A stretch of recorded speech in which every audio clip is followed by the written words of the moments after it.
गंग गणपते नमः। आप सभी का मेरे चैनल पर बहुत बहुत स्वागत है। आप सभी पर ईश्वर की कृपा सदा बनी रहे। इस वीडियो में हम शाकंभरी नवरात्रि के बारे में जानेंगे और माँ शाकंभरी की कथा सुनेंगे। शाकंभरी नवरात्रि प्रत्येक वर्ष पौष महीने के शुक्ल पक्ष की अष्टमी तिथि से प्रारंभ होती है। इस नवरात्रि में माता शाकंभरी की पूजा की जाती है। शाकंभरी नवरात्रि का समापन पौष महीने की पूर्णिमा तिथि को होता है। इस दिन शाकंभरी जयंती मनाई जाती है।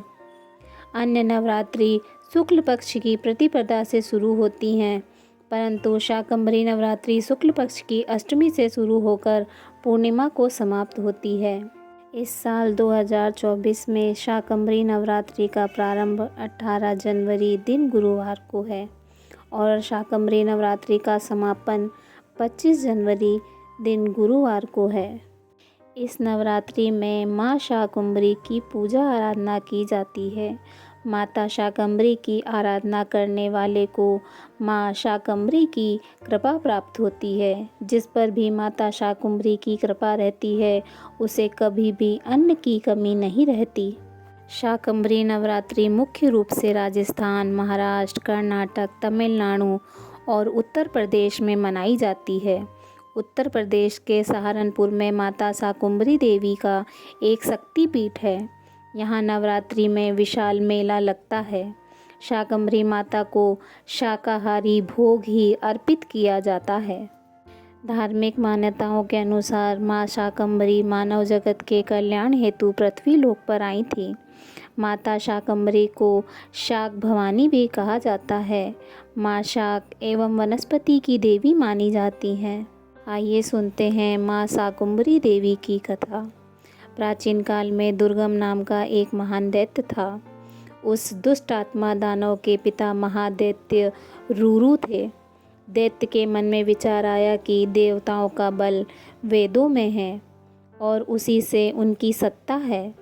वेदों के लुप्त हो जाने पर देवता भी नहीं रहेंगे, इसमें कोई संशय नहीं है। अतः पहले वेदों को ही नष्ट कर देना चाहिए। यह सोचकर वह दैत्य तपस्या करने के विचार से महान हिमालय पर्वत पर गया। ब्रह्मा जी का ध्यान करके उसने आसन जमा लिया। वह केवल वायु रस पीकर रहता था। उसने 1000 वर्षों तक बड़ी कठिन तपस्या की। उसके तेज से देवताओं और दानव सहित संपूर्ण प्राणी आश्चर्यचकित हो उठे। तब कमल मुख सी शोभा वाले चतुर्मुख भगवान ब्रह्मा प्रसन्नतापूर्वक हंस पर सवार होकर वर देने के लिए दुर्गम के सम्मुख प्रकट हो गए और बोले, तुम्हारा कल्याण हो। तुम्हारे मन में जो वर पाने की इच्छा हो मांग लो। आज तुम्हारी तपस्या से प्रसन्न होकर मैं यहाँ आया हूँ। ब्रह्मा जी के मुख से यह वाणी सुनकर दुर्गम ने कहा, देव, मुझे संपूर्ण वेद प्रदान करने की कृपा कीजिए। साथ ही मुझे वह बल दीजिए जिससे मैं देवताओं को परास्त कर सकूं। दुर्गम की यह बात सुनकर चारों वेदों के परम अधिष्ठाता ब्रह्मा जी तथास्तु कहते हुए ब्रह्मलोक की ओर चल दिए। तत्पश्चात ब्राह्मण सभी वेदों का अध्ययन भूल गए। वेदों के अभाव में समस्त क्रियाएं जाती रहीं। ब्राह्मण धर्म का त्याग कर तामसिक आचरण करने लगे। इस प्रकार सारे संसार में घोर अनर्थ उत्पन्न करने वाली अत्यंत भयंकर स्थिति हो गई और महान अकाल पड़ गया। इस प्रकार भीषण अनिष्टप्रद समय उपस्थित होने पर कल्याण स्वरूपिणी भगवती जगदम्बा की उपासना करने के विचार से ब्राह्मण और देव हिमालय की शिवालिक पर्वत श्रृंखला पर चले गए। समाधि, ध्यान और पूजन के द्वारा उन्होंने देवी भुवनेश्वरी की स्तुति की। वे सत्यव्रत धारण कर रहते थे। उनका मन एकमात्र भगवती जगदम्बा में लगा था। वे बोले, सबके भीतर निवास करने वाली देवेश्वरी महाशक्ति, तुम्हारी प्रेरणा के अनुसार ही यह दुष्ट दैत्यराज कुछ कर सकता है, अन्यथा यह कुछ भी करने में असमर्थ है। तुम अपनी इच्छा से जैसा चाहो वैसा ही करने में पूर्ण समर्थ हो। हे कल्याणी जगदम्बिका, प्रसन्न हो जाओ, प्रसन्न हो जाओ। हे भवानी, प्रसन्न हो जाओ। महाशक्ति, हम तुम्हें प्रणाम करते हैं। इस प्रकार ब्राह्मणों के प्रार्थना करने पर भगवती जगदम्बा, जो भुवनेश्वरी एवं महेश्वरी के नाम से विख्यात हैं, साक्षात प्रकट हो गईं। उनका यह विग्रह कंजलगिरी की तुलना कर रहा था। नेत्र ऐसे थे मानो नील कमल हो। कमल के पुष्प, पल्लव और मूल हाथ में सुशोभित थे। संपूर्ण सुंदरता का आदि स्रोत भगवती का यह स्वरूप बड़ा ही अद्भुत था। करोड़ों सूर्यों के समान चमकने वाला यह विग्रह करुण रस का अपार सागर था। ऐसा दिव्य रूप सामने उपस्थित करने के पश्चात जगत की रक्षा में तत्पर रहने वाली करुण हृदया भवानी अपनी अनंत आँखों से सहस्त्रों जलधाराएं पृथ्वी पर गिराने लगी। उनके नेत्रों से निकले हुए जल के द्वारा 9 रातों तक संसार में महान वृष्टि होती रही। वे देवता व ब्राह्मण सब एक साथ मिलकर भगवती की स्तुति करने लगे। हे महादेवी, तुम्हें नमस्कार है।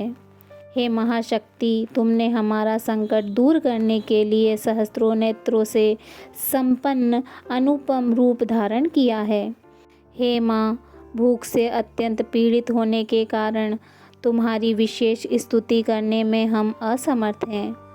हे अम्बे, हे महेशानी, शतनेत्रों वाली देवी शताक्षी, तुम दुर्गमासुर नामक दैत्य से वेदों को लाने की कृपा करो। व्यास जी कहते हैं, राजन, ब्राह्मणों और देवताओं की यह करुण पुकार सुनकर भगवती शिवा ने अनेक प्रकार के शाक तथा स्वादिष्ट फल अपने हाथों से उन्हें खाने के लिए दिए और भांति भांति के शाक फल अपने शरीर से उत्पन्न कर पृथ्वी पर वितरित कर दिए। भांति भांति के अन्न फल सामने उपस्थित कर दिए। पशुओं के खाने योग्य अनेक रस से संपन्न घास भी उन्हें देने की कृपा की। राजन, उसी दिन से भगवती का नाम शाकुंभरी पड़ गया। सभी देवतागण शाकुंभरी देवी के जयकारे लगाने लगे। शिवालिक पहाड़ियों में कोलाहल मच जाने पर असुरों को देवताओं की स्थिति का आभास हो गया। उन्होंने अपनी सेना सजाई और अस्त्र शस्त्र से संपन्न होकर वह युद्ध के लिए चल पड़े। उसके पास एक अक्षौहिणी सेना थी। तदंतर भगवती शाकुंभरी ने संसार की रक्षा के लिए चारों ओर तेजोमय चक्र खड़ा कर दिया। तदंतर देवी और दैत्य दोनों में युद्ध प्रारंभ हो गया। धनुष की प्रचंड टंकार से चारों दिशाएं गूंज उठी। भगवती की माया से अनेकों उग्र शक्तियां प्रकटी और देवी से प्रेरित शक्तियों ने दानवों की बहुत सी सेना को नष्ट कर दिया। तब दुर्गम स्वयं शक्तियों के सामने उपस्थित होकर उनसे युद्ध करने लगा। 10 दिनों में राक्षस की संपूर्ण अक्षौहिणी सेनाएं देवी शाकंभरी की माया से वध कर दी गईं। अब भगवती जगदम्बा, शाकुंभरी और दुर्गमासुर दैत्य, इन दोनों में भीषण युद्ध होने लगा। यह युद्ध 21 दिनों तक चला। 21वें दिन माँ जगदम्बा शाकंभरी देवी के 5 बाण दुर्गमासुर की छाती में लगे। फिर तो रुधिर से सना हुआ वह दैत्य भगवती परमेश्वरी के सामने प्राणहीन होकर गिर पड़ा। तब देवता नीति की अधिष्ठात्री शाकंभरी देवी की स्तुति करने लगे। परिवर्तनशील संसार की एकमात्र कारण भगवती परमेश्वरी, शाकुंभरी, शताक्षी, सतलोचने, तुम्हें कोटि कोटि नमस्कार है।